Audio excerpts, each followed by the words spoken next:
Hello! In front of me I've got Realme GT 2. In this video I'll show you how to enable and disable app drawer.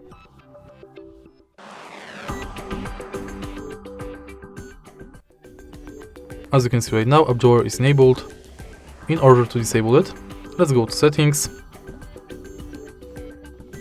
enter home screen and lock screen, home screen mode, and select standard mode to disable app drawer.